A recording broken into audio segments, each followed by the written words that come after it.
Some thoughts on Genesis, chapter 10 and 11.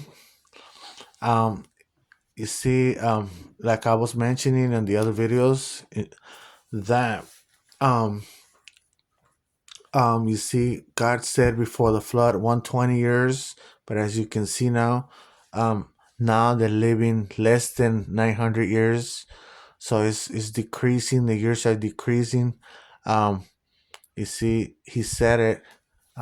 He said it that the years were gonna be 120, and he didn't lie. You see, just because just because they're still living probably up to 200-300 years, 400 years still. Um, you see, as we read some more, the years are decreasing. You see, decreasing. I mean, that's what I try to say. Yeah, decreasing. See, so now we're noticing that they're not living like 600, 700 years, 900 years. They're decreasing within the years. So you see, one of the things, these other Bibles, you have three different Bibles right here. This is the New World Translation, but I think I done my homework in the past, but I forgot. I forgot. No wonder I keep on saying on other videos, yeah, they change years and dates and everything else, right? Okay, so right here you're gonna see, you see, you have a Bible. It's called a Septuagint. All right, and I wrote it down right here because I write stuff down. Sometimes it's important. So you have Septuagint, 135 years. Josephus Flavius, another Bible translation. You have 135 years. You have Samaritan over here. Pentateuch. I don't know how to pronounce that. Um, it says another 135 years. You see? So why am I saying 135 years? You see, I got this from other Bibles in the media, right? Because I was curious for some of the years. So right here, I don't know if you guys could see, Arpasa lived for 35 years and then became father to Sheila. You see, 36, 35 years right there. In a lot of Bibles, even in the King James Bible, it says 35 years. But in this older version of the Bibles, um, like I mentioned, Septuagint, Josephus, and Samaritan, and all these other Bibles, it doesn't say 35 years. It says 135 years. So I don't know the real reason why they changed it to 35 years. Um, but other translation, older translation, it says 135 years. So that's why it kind of seems like it's off. The years are off or whatever. If you want to say that, it's fine. They're off. Um. So yeah, I also want. This is. I wrote it down in the newer translation, so that way, we could have it here, and we will not. We will know what's going on. So we're gonna put this to the side. I want to read to you something else. Whoa. Let me see if I could just leave it like this and get this. The one that helps me a lot. This Bible over here. This other Bible, the Salem Curban Reference Bible. This one helps me a lot. And when I want to read to you some of the commentaries, some more commentaries. Hopefully, I get to read them tonight.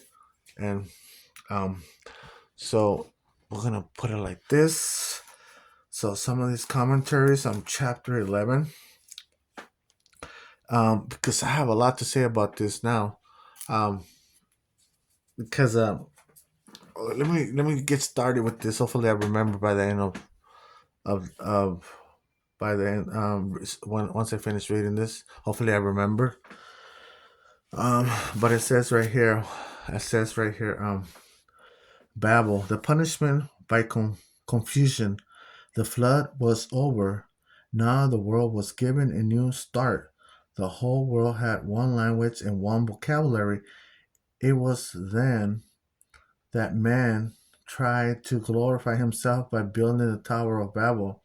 They used the wrong kind of building materials. They had the wrong motive in building. They chose the wrong place to build, and they had a wrong attitude um, towards God. Their desire was to make a name for themselves, to create an imperialistic power. Such a plan, unchecked, would enable sin to reach unparalleled proportions and will necessitate, necessitate a catastrophic judgment by God. God intervened by confusing their language and introducing different languages. This caused the people to disperse and begin independent civilizations. Babel is a play on words meaning gate of God. The play comes with the word confuse, Balal, which is God's judgment on Babel. Um, chapter 11, verse 9. The motive for building the tower is in direct disobedience of God's command to fill the earth. Man, in his humanism, was trying to establish his own name. God, having promised never to destroy man again by water, now confuses the language.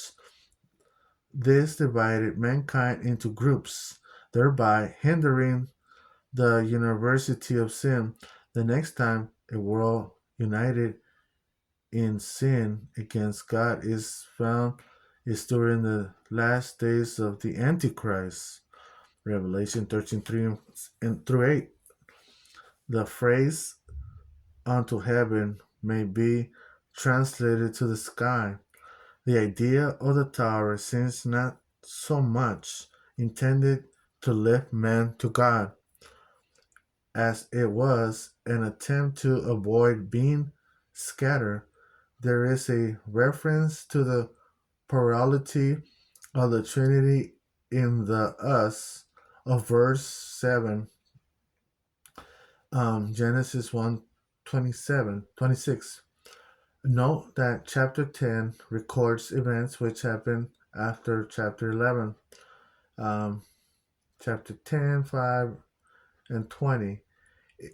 It is that during the days of Peleg, whose name means divide, Genesis 10, 25, 11 through 17, that mankind was divided at Babel.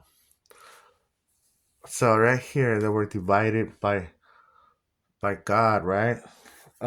So God, this is my personal opinion. God saw that they used the raw materials, everything else. They managed to build a tower. They managed to be creative. To me, I take it like a class, like a masonry class. Masonry class, when you put bricks together. And I think that's what it was, a big class. A big class. And they started building. They started getting more wisdom in building and all this stuff. Um, People were scattered, divided. Um, they started their own language. I mean, God confused the language. God introduced them to other languages. Sorry about that. So now, if you see now, there's houses, there's buildings, there's all kinds of stuff, right? Um, that's like the beginning of part of this is like, I mean, the building. To me, I take this as a class, like a class, the building of bricks and everything else. So that's why big class, and then they God scatter them. But at the same time, it was like a class, but they were not even aware of that. Because God's knowledge is beyond them. So what I'm trying to say is that they were doing bad, but at the same time they were doing bad. their motives weren't correct, but still, um, it was like the way how I see it. It was like a class, like a construction class, and God scattered them. And looking now, we have all kinds of buildings, everything, all kinds of stuff, houses, a lot of stuff, and beautiful things.